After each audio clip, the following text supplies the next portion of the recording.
Alright, it's time for the February edition of Word in the Shop. So yeah, it's February 1st of 2014. It's going to take a little while to get used to saying that. Yeah, this is locomotive number 30, and she's coming along very, very well. She's already got her first coats of paint. She's only about 40 to 50% complete. But there's still a lot of work I have to do to the locomotive, and I still have to build the tender. You can see she's got the 32's tender hooked up, and she also has the 32's cab, because it's going to take me a while to build the 30's actual cab. I have to go and cut it out of copper and solder it. I might get started on that today, but who knows. So yeah, this is what she looks like now. She's really coming together. Up until the last couple days, I've been working on her almost full time, and I expect her to be done within the next month, which is, the project is coming along very quickly compared to the 32. I took a lot of breaks working on that, but I got my act together and she's looking really good so far. You can see all the running gear works great. That was all made by hand, all of it. The joints and everything were custom. Maybe I'll explain how I made it in another video, maybe Word in the Shop or whatever, but it's a little complicated to go over now. But yeah, that was all handmade and nickel plated. And she's looking really good so far. Zoom in on the star. That's her identity. I'm gonna have to repaint that into a brighter silver. Shouldn't be too hard. That star actually came out really, really well geometrically, but I have to repaint it a brighter color because it's not as prominent as it should be compared to the photos. This Word in the Shop, I'm going to pay attention to some of my cars that I have. This one was a Athearn car. It was kit bashed from a 50-foot car. I cut the middle section out and spliced it back together. It's about a 42-foot car now. It's not a perfect model, but it's close. It's supposed to be a model of an FTG class flat car built in the early 20th century for the Santa Fe. And the reason I bothered to make this kind of car, not only is the Santa Fe an interchanging railroad with the Sierra, so I need more. I need more cars for the SP and the Santa Fe than most other railroads. Not only that, but this particular car number traveled on the Sierra. I have a picture of flat car 94859 next to the freight building in Sonora. So I decided to go and take on that project. Alright, so let's move on. This car, let me move the 3's cab out of the way. I'll talk about the 3's cab in a moment, by the way. This car is an Intermountain USRA boxcar. I believe it was built 1918. The prototype was anyway. This car was already assembled. It's a Tichy kit that Intermountain put under their name because Intermountain owns the Tichy train group.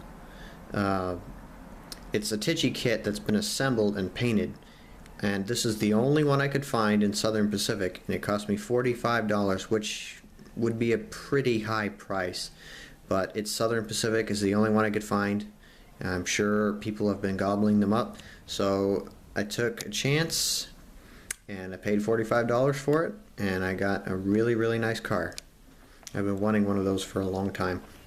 And of course, you know this car, it's Combine number 5. Really, not much has been done to it since the last word, so I'm not really going to talk about it.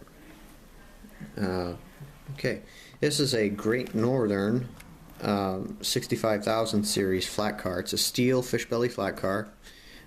It's one of the first all-steel cars, aside from the Santa Fe cars, which were built 20 years earlier. This car is a 1928 Great Northern prototype. This is a kit, but it's a kit from a private manufacturer, like one fellow that's a friend of mine. My friend contacted him and said I'd be interested in purchasing one, so he had him send me one, and literally the only thing you have to do is add trucks, couplers, and install the decking, because the body is completely cast. And it was incredible. It's needless to say, it was incredibly simple to put together. It's one of the first cars that I put all the decals on. It's one of the only cars I've had all the decals for. You can see I'm missing a stake pocket there, but I'll fix that later. Here is an Ertl Collectibles USRA double sheathed 40-foot box car. This car is really nice. The problem I had with the Ertl Collectibles cars is that they all come pre-weathered, quote unquote. And not everybody wants them weathered, and not to mention the weathering job, if you've ever seen them, is terrible. So I repainted the bottom half of this one black, so it looks a lot more realistic, and I'll do my own weathering job on it at some point. But it's a really nice car. If you can come across an Ertl Collectibles car, I suggest them. They're not perfect, but they're really nice. This is an AccuRail Chicago, Burlington, and Quincy single sheet box car. I like this one. I don't have a whole lot to talk about. I haven't really modified it at all, but eventually I will complete the brake rigging on the underside. AccuRail makes really nice, inexpensive cars. This is a Westerfield stock car. It was a kit given me by a friend of mine because he said he had too many cars to complete, so he just gave me one. This car is about, I don't know, 50% complete because it's on trucks, it has couplers, and it's assembled. The rest of the work I need to do is the brake rigging on the underside and the remaining lettering. And this is an MTH PFE reefer. I believe it's an R40-2. This is a really nice car. This is one of my favorites. I jumped at the chance of getting it at the train shop in Santa Clara. Was about $30 with tax. It was about $26 on the shelf. It's a really nice car. It's really free rolling. It's properly weighted, and it's beautifully detailed. I am not usually one for MTH, but this car is absolutely stunning. So if you come across one of these, I suggest it. This is an Intermountain, what was it? An SKT stock car, built 1928, 1929, so it's perfect time for me. And I also need to up my fleet of stock cars, especially interchange cars. This is a really nice car. I haven't really done anything to it yet, but I'm sure I will have to.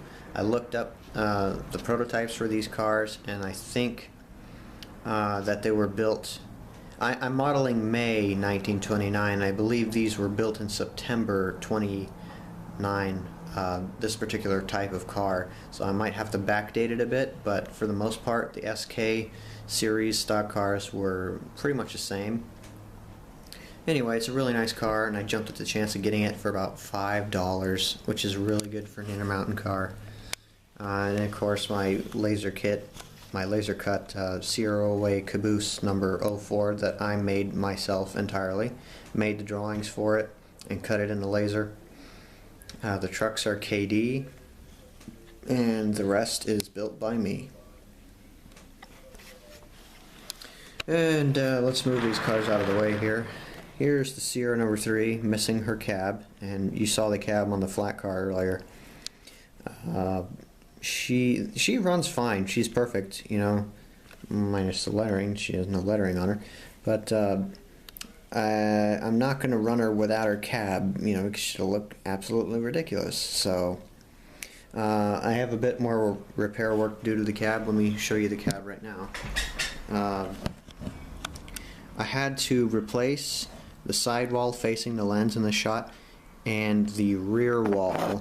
This cab is entirely made out of soldered copper, by the way, And as you can see, it's a real mess right now. I'm still in the process of cleaning it up, but since I'm working on the Atlas Junction module scenery right now and building the number 30, it's a lower priority, so I'm not really working on it as much right now. But I'll clean it up. Both sides, as you can see, they've been replaced. And where are the old ones? Here are the old pieces. You can see they're really nasty. It's a lot worse than the cab looks right now. But anyway, I'm cleaning this up, and once it's completely finished and soldered, everything's been soldered, the cracks are all filled in, I'll sand it, clean it up, and I'll repaint it. It'll go right back on the 3, and she'll be operating, or an operable locomotive again.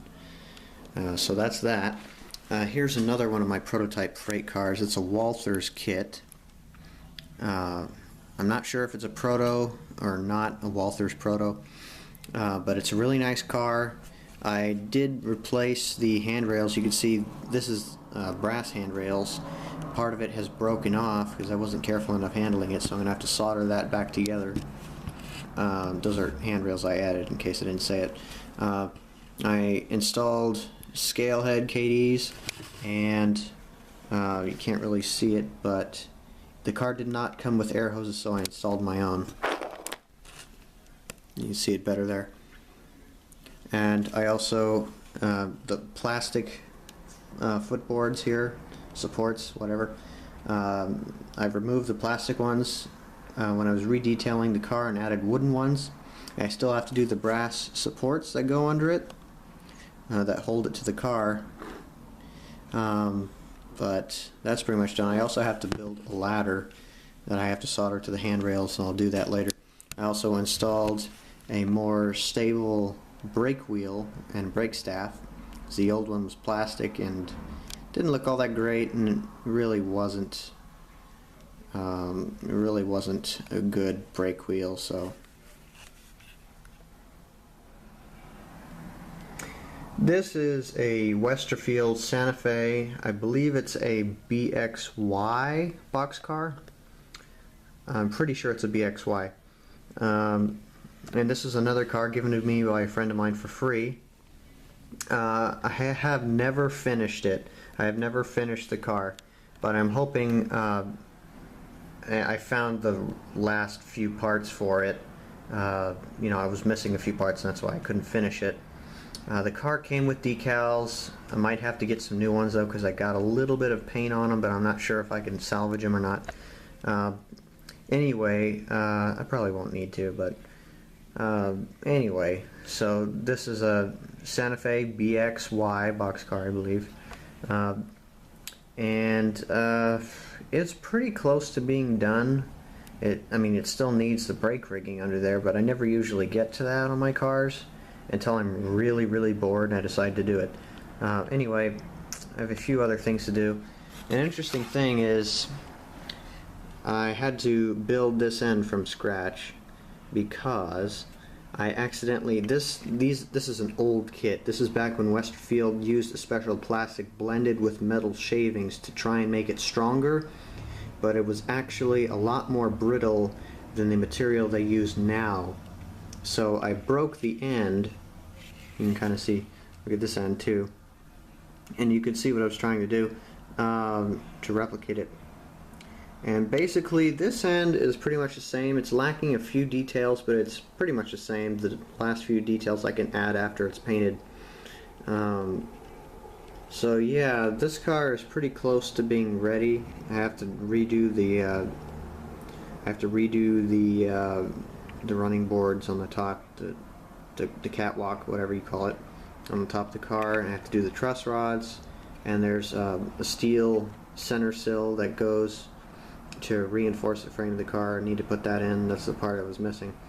But other than that, it's pretty close to being done. It really looks far off right now, but I have ways of taking shortcuts to get my projects finished. So hopefully I'll get that car done. I'd like more Santa Fe cars, especially box cars. I really don't have much for Santa Fe box cars.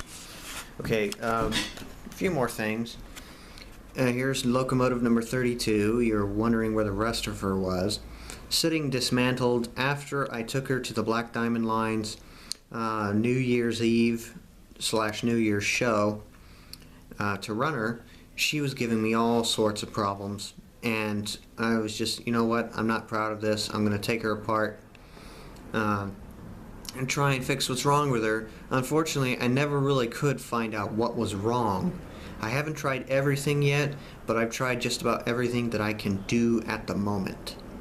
I need to get some other tools. I need to borrow a few friends' tools, like a quartering tool, to check the drivers properly. I need to make sure that that's not the problem. If that's not the problem, then I have to take her completely apart, piece by piece, and see what is the problem, because I'm not going to put her back together until she's running the way I want her to. Which is one reason why I started the 30 project, because I want a new engine that runs nice, and so far the 30 does. And here's Pickering number 12. She looks like she's got a ways to go, but actually all I really need to do is the cab, finish the boiler, install a headlight, air tank, oil tank, lights, details.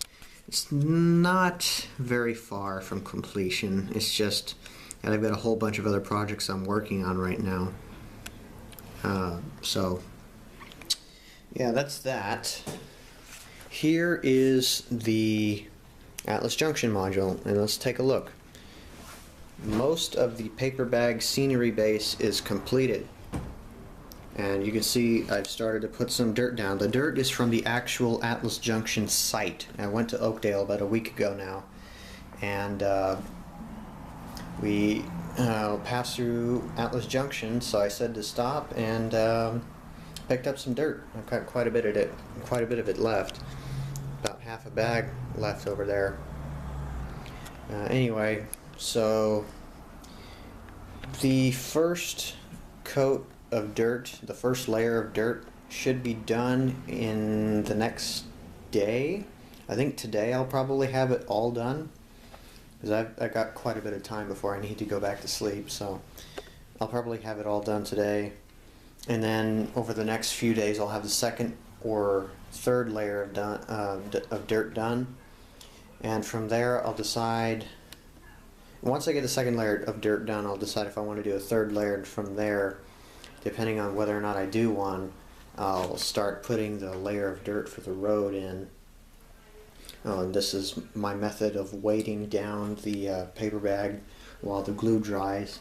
Just put tons of spikes on it, which actually is pretty effective, believe it or not. So I've removed the switch and the track down here because I've had experience with doing this on the Warnerville module. The fine dust gets all over the track, and no matter how well you clean it while it's in place, your locomotives are going to make crunching sounds going over it. So I decided to pull them up. I'm going to clean the rails, and I'm not going to put them back down. I'm not going to put them back down until all the dirt scenery is completed. And I'll remove these later. You can see I've got quite a bit of dirt in the tracks already. But yeah, this thing is mostly done.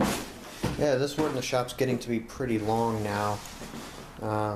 So I'm probably going to end it here, but rest assured this module will have its scenery probably completely done within the next 2 months. And I can finally start taking pictures of it, and it'll look like the real thing. So thanks for watching this Word in the Shop, and I'll see you next month.